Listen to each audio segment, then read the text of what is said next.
Hey, what's going on, everybody? Welcome back to another episode of the Horror Movie Review with Daniel Richardson. And yeah, this week, I'm not gonna lie, I'm recording and it's storming a fucking, well, it's a storm going outside. So yeah, bear with it if it gets crazy or if the lights go out. We're doing it live. We're doing this thing live, so, or as live as you can do it on you. Well, I guess you can do the thing on live. I do things tape. Doesn't matter. Anyways, so tonight, the movie we're going to be talking about is the original Halloween. Spoiler alert, my favorite horror film of all time. But before we do that, let's get into what we normally do here, a little horror news. Now, sadly, this past week, man, I'm going to butcher this dude's name. I always do. Ennio Morricone. Dude who did the score for Hateful Eight, The Thing, The Good, the Bad, the Ugly. Legendary composer. He passed away. He was like 91, so you know he had a really good run there. But you know he did pass away, and once again, when somebody in the horror community dies, you know we all mourn it. But yeah, that's how we started the week off. So just like, and then we got more bad news. Nothing on that level, obviously, but it seemed like as the week went on, movies kept getting pushed back. And I actually had two separate stories on the list, but it was like they're together. Saint Maud, Candyman, The Forever Purge, Halloween Kills, something else. All got pushed back. And I was like, holy shit. This is why you jackasses wear your mask. Just saying. Just saying. Now we have to wait forever. Which I can care less about the Halloween Kills, but everything else. Come on. Everything else. So yeah, things are getting pushed back. So I guess what's the guy's name? Like John Jarrett. He's the guy, the killer from Wolf Creek. Plays Mick Taylor. That guy, not a real killer, but you know he's an actor. Anyways, so I guess he was doing like a Reddit Q&A or something like that, and they were asking about, you know, will there be a season 3 for Wolf Creek? And he said not only will there be a season 3, there's also going to be a part 3 as well. But COVID kind of knocked that out right now. But you know, as soon as everything kind of settles down over there, they plan on resuming. We just finished up Wolf Creek actually, seasons 1 and 2. Now I've seen the movie. I wasn't huge on it. It wasn't bad, but I don't know. It was just. It's all this just a dude torturing people for like an hour and 40-something minutes. Like I don't know. I couldn't get into it on any level really. It looked incredible, and I mean it really. I mean it was definitely. Like the torture's there, so I mean it hits all those. If that's your thing. But I kind of like a little bit more story with my torture. Like say what you want about Hostel, there's a pretty good plot there. Here, not so much. It's just like, and the TV series is kind of hit or miss. I think the story's pretty good. It's just the way they write it. I don't know. Certain things are just kind of dumb. Like I roll my eyes quite a bit watching that show. And then like I don't know, is he supposed to be supernatural? Is it? I don't know. I feel like a lot shit's going over my head when I watch this movie, or the show. But anyways, I never did see the sequel, Wolf Creek 2. But anyway, so yeah, Wolf Creek 3 and Wolf Creek Season 3 both coming out. Yeah, I mean, if it's on Shudder, I'll check it out. I'm not going to go out of my way. I won't pay extra to see Wolf Creek, but you know, if it's on Shudder, I'll watch it. And finally, the guys who, I think it was just one guy, dude directed Toy Story 4. He's going to be doing Little Monsters for Universal, and I guess he's going to be like a reimagining, I guess, Kid Monsters?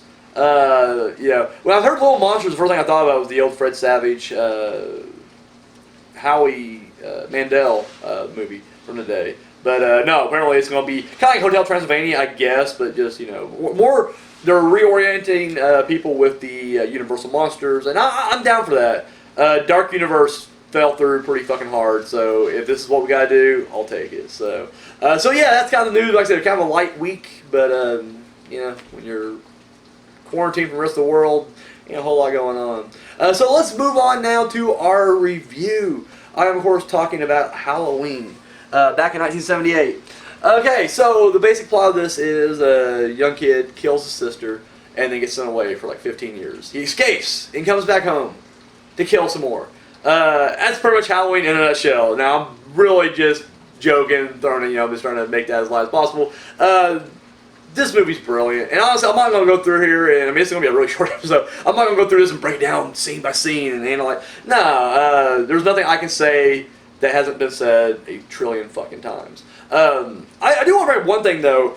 I will say that it's funny because, that we were talking about today, actually, talking about how, you know, some people Well, I guess a lot of people didn't like the whole. In part 2, you find out that he was actually the brother of Lori and all that stuff. Here's the weird thing about that though is so like I'm born in 1985. Like I wasn't born in '78, and so by the time I got around to watching Halloween and the series in general, like I've already knew the thing. Like even though part 1, there is no mention of them being related like that.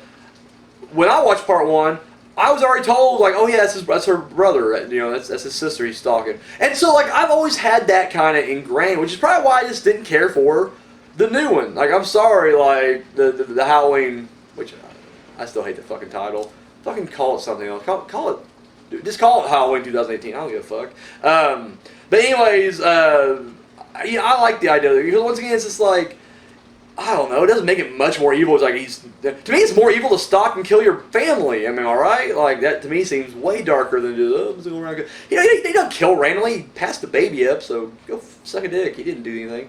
So I don't know. But I was watching it last night, and I was like, I gotta review it. I just gotta review this, and I love it. I think it's a great movie. It's a fucking classic. It is. I mean, that's just all there is to it. There's little things you can nitpick, but it's just a great movie. Why nitpick? Why nitpick the fact that you can see palm trees sometimes in the background? Or all the trees are green and, there's dead leaves on the ground. Or, the fact that, like, when Michael's stabbing his sister and he's only 6 years old, the knife's coming down and she's looking up at him. It's like, well, you're looking at your little brother who's, like, only, like, 5 or 6. You'd be looking down at him as he's stabbing you. But she's looking up like, no! And he's watching his hand, like, as he's stabbing her, he's just like, yeah, this is what I'm doing. Like, great, visual, but it's just like, it doesn't really make a whole lot of sense, I guess. But we're not pointing that out now, are we? No, so like I said, Halloween's great. But I guess I can just use this as a segue into, like, what's your guys' favorite Halloween timeline? Like, for me, 1, 2, 4, 5, and 6. Like, that to me is the timeline. I ain't saying I don't like the others. I like H2O. I love the Halloween, or the Rob Zombie Halloween films. I wasn't big on Resurrection, and I wasn't big on, this new one. But, what do you guys think about those? That's all I got. I'm not even tired, but it's just like, I don't know. When I hit a movie I've already kind of done, or a movie that's so well known and well liked, it's like, what else can you say? There's like a million jagoffs on the internet, like, Halloween is, be analyzed frame by frame. No, it's great. It's fucking great. Anybody's got a counter that, drop the shit down below. That's all I got, guys. Thank you for watching, and till next time. Oh, shit. Didn't know which run, sorry. Hi. Thank you for watching that video. Be sure to give us a thumbs up, share it, subscribe to our channel. All that good stuff you do right here on YouTube, go ahead and do it. Check out our other videos. Go to our playlist. We got episodes of TPS TV, Journey Through the Dark Side. We got a new show coming out, the horror movie review with Daniel Richardson. This guy. And of course, our short film, Entropy. You can find all that and more right here on YouTube. And then check out, yeah, look at that. All of our social media right there. And we don't just, copy and paste like the same post and put it on all. No, that's ridiculous. 3 different platforms, 3 different posts. I mean, the behind the scenes stuff you see on Twitter will not be the same stuff you see on Instagram. So there you go, right there. So be sure to give us a follow and a like on all that right there. Keep up to date. Have you seen Unspeakable Acts yet? No? Come on. Pick you up the DVD right now. Links over there. Oh, yeah. It's only $7. $3 shipping and handling. And of course, if you've already seen it and you haven't seen the public domain dungeon yet, boom, $5 DVD right there. So 5 S&P as well. Or sorry, 3 S&P as well. So there you go. Do that. And if you got the spare change, you want to hit us up, donate a little bit over here to TPS Productions. Our Patreon is right there. Oh yeah. So that's all we. Oh my God, sorry.